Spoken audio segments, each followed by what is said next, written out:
And earlier today, I spoke with Senator John McCain, one of the chief critics of the president's policies on Iraq, about the latest developments and what he thinks the administration should now do. Tell me what you see as the existential threat to the American homeland from what is happening in Iraq.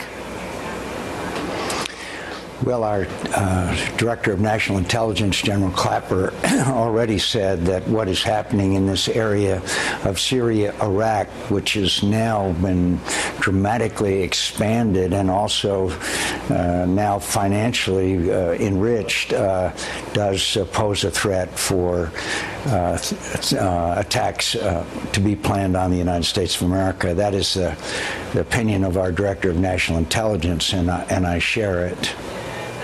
What should the president do? He says that he's only ruled out ground troops, so he is considering military options. We're expecting decisions. What would you advise him to do? Andrea, I think the national security team should be replaced, but that's not going to happen. So then he should bring in other individuals, such as General McCain, the architect of the surge which succeeded, and we had it won in Iraq. People like the Kagans from the Institute of the Study of Warfare, Ambassador Ryan Crocker, and bring them in. I think I would put David Petraeus on a plane to Baghdad right now to try to sort all this out. And also, Maliki has got to be more inclusive. He's got to completely change the way he's treated the Sunni, and it may be too late. I don't know. Maybe he needs to be somebody else. But now we've got to move forward. We've got to plan not only on the military side of it, but on the political side of it as well, because it's clear that the Sunnis have been alienated completely by Maliki and the way he's handled his position of leadership in Iraq. And by the way, this news of 2 battalions of the Iranian Quds force entering into the fray here, this is very disturbing, Andrea. Very, very disturbing.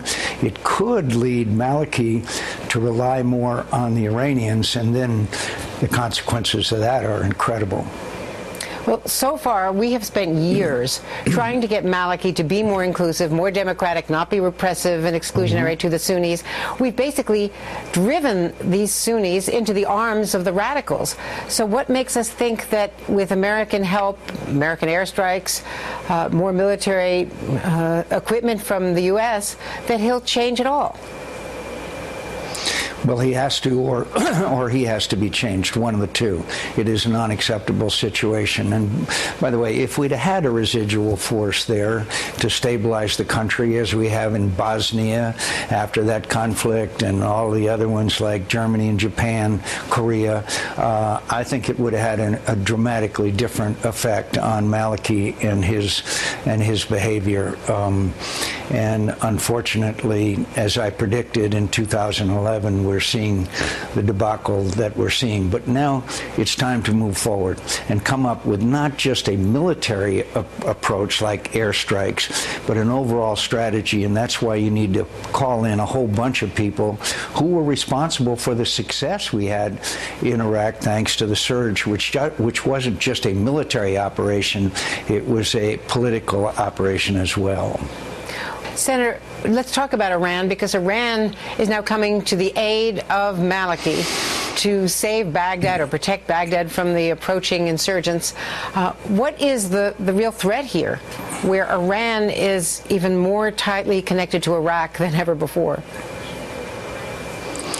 I think you raise an excellent point, because this is also connected to Syria. This whole ISIS group are moving back and forth from the Syria into Iraq, which is the area that General Clapper and others have warned us about establishment of this area of extremist control. So I think that if Maliki turns to the Iranians, then to a degree, he turns Iraq into a client state, much like the situation in Syria today. That has horrendous potential consequences for us. Right now, the Saudis are scared to death of what the Iranians are going to be doing.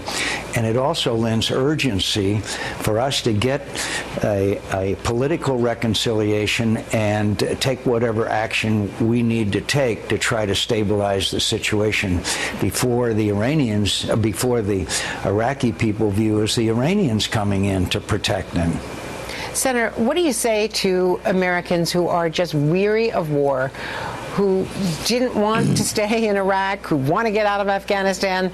I mean, you know the political facts. How do you persuade Americans that this is worth American blood and treasure? Well, first of all, I would assure them that that residual force left behind in Iraq was not in danger of any casualties of any significance, because we had the conflict won for all intents and purposes. I would have argued the reason why we left forces behind in Bosnia after that conflict was as a stabilizing force, not as a continued combat force. And I also would have warned the American people, as I stated numerous times in 2011, when we completely pulled out, that the consequences of a complete withdrawal would be what we are seeing today. And that is so tragic because of the loss of American blood and treasure. And now, given the state of the facts on the ground right now, how do you persuade Americans that there is any military option that they ought to embrace to try to bail Maliki out and restore a country that is coming apart at the seams? First of all, I think you have to explain to the American people what kind of a threat that a ISIS takeover of Iraq would pose to the United States of America. Can you imagine a caliphate or a center of violent Muslim extremism dedicated to attacking the United States? The consequences of that. That has to be explained to the American people. I would also explain to the American people that I do not envision a scenario where ground combat troops are on the ground.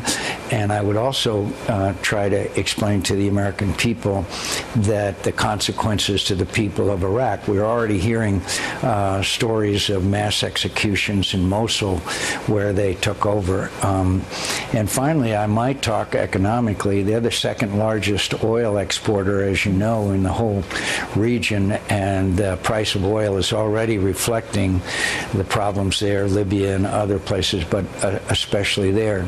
I would explain to the American people that it is in our national interest to see a stable Iraq, but I would not commit you putting American boots on the ground in order to achieve that, in deference to that weariness that you so accurately describe. And finally, what about the fact that we helped train these troops, yet the forces in Mosul, they took off their uniforms, they abandoned the weapons that we had supplied them against a much smaller force of insurgents? There basically was no command and control and no loyalty to the central government. You know, what was going on there? Well, Maliki never even appointed a minister of defense. He ran it all from his office there in Baghdad. He replaced good generals with bad ones. He kept bad generals. He starved the troops for a lot of the things that they needed, and he alienated the Sunni components of the military and even the Shia components of the military to the point where they no longer felt the kind of loyalty to Maliki and the government in Baghdad that was necessary for soldiers to fight. And this is a consequence of terrible mismanagement of the government and corruption by Maliki, and we obviously are paying a very heavy price for that. Senator John McCain today. Ken Pollack of the Saban Center at Brookings is recently returned from Baghdad. He was there in the spring and met with U.S. and Iraqi officials, including Maliki. He also served as CIA military analyst and at the National Security Council under President Clinton. Thank you very much, Ken. Great to be here. Thanks. You've met with Maliki. You have a pretty good sense of where he is. Is he going to change? Is he going to do the things now that he has resisted for all of these years in terms of his Sunni rivals? Yeah, I'm pretty pessimistic about it. When I saw him last, it was in the lead up to the election. He was looking forward to a big electoral victory, and he didn't seem to be willing to use that big electoral victory to reach out to his opponents. He seemed mostly to kind of want to do things his way, and it was a very ominous sign to me. And I think that everyone's right to ask this question of, can Maliki change? Because he is clearly a big part of the problem, the biggest part of the problem, and the solution has to be a change in what's happened so far. And what do we do now that Maliki has Iranian support on the ground? Is this now going to be a tug of war between the U.S. and Iran over who has more influence on Baghdad's government? Well, for the moment, we got to recognize that our interests, in a very narrow sense, are aligned with Iraq's interests. But I think that you're right. We got to think longer term. With Iran's interests. With Iran's interests. We got to think longer term. And the simple fact is that if we do nothing and Iraq does descend deeper and deeper into civil war, the Shia are going to wind up siding with Iran because there's no one else there. It's why the United States does need to take a more active role in this. But we can't just be another ally of the Shia the way that the Iranians are, because that's going to simply put us on the wrong side of the Sunnis and the entire Sunni Arab world. We've got the Saudis, who are very, very concerned, and others, as you just mentioned, in the Arab world.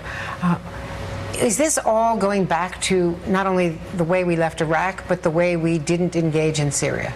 Yeah, it's a part and parcel of all that. I mean, it really starts after 2003. After the invasion of Iraq, we did not occupy the country properly. We did not secure it. We created a security vacuum that produced the civil war in Iraq. The famous decision to dismiss the army. The army, exactly, and to not occupy it, not to secure the populace, not to prevent the looting, all of that. But you're also right, the other component of it was the decision not to take a more active role in Syria.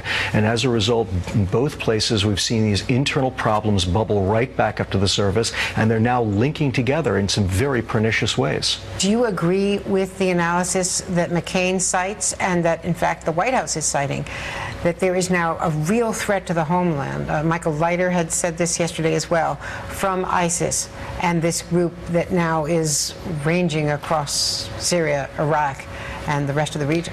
I certainly have no reason to doubt it. I mean, I don't have any independent evidence of what these guys are up to, but there's no question they don't like the United States. They are a group of people who have wanted to hurt the United States, and given the amount of free space that they're now going to have, I think we should expect that they will at some point come after us. But that's I think we also have to recognize is it's not like we should be expecting, ISIS terrorists to be blowing up the Mall of America tomorrow.